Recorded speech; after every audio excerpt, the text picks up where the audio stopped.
Brought to you by the Every Dollar app. Start budgeting for free today. I'm about to pay off my car and currently have full coverage. Once the car is paid off, should I lower the deductible, which would increase how much I pay every month, or save the deductible into a separate savings account? It would wipe out most of our emergency fund if I had to use it for car repairs.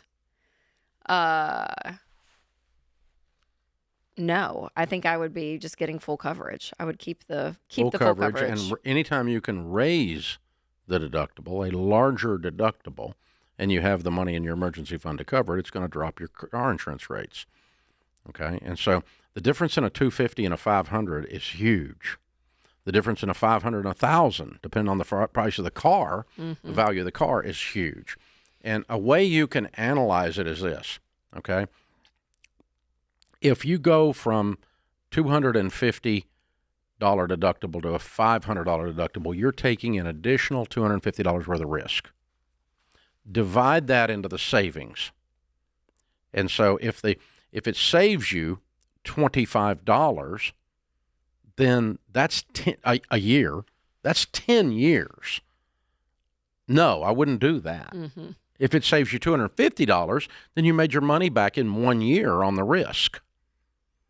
So how much does the premium, the insurance premium, drop as you raise the risk you're taking and compare those two? And if it's if you can make your money, the risk money back, even though you don't actually spend the money out unless you have a wreck, if you can make it back in about 3 years, you ought to break even on the increased risk in about 3 years. So, like, I've got expensive cars, and I carry, I think it's a $10,000 deductible now. But these are expensive cars. And so, but it drops my deductible. I mean, it drops my premiums way down. Okay? So, but, so you just kind of got to look at that. And most of the time, the best deal on a $30,000 car and under is somewhere around a $500 or $1,000 deductible. Somewhere in there is what you're looking for.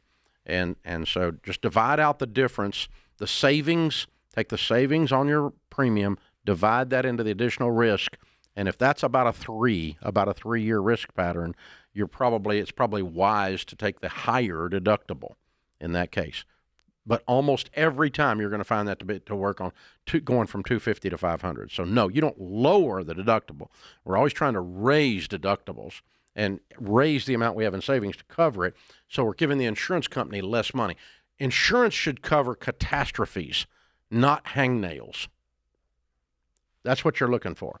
And so in anything you're doing, like if you can do a high deductible health insurance plan, like an HSA plan, your premiums go way down on your health insurance when you do that, because you're accepting the first $5,000 or $7,000 or $10,000 worth of risk on the health insurance. And $5,000 or $10,000 is not going to cause you to bankrupt on a medical bill. What causes you bankrupt is $350,000 with a NICU stay with a baby, or $350,000 with a heart bypass, or $1 million, or whatever it ends up. That's the ones that break you. So what you're covering is the big stuff on a car wreck, the big stuff on a health insurance, and the deductible is the little stuff.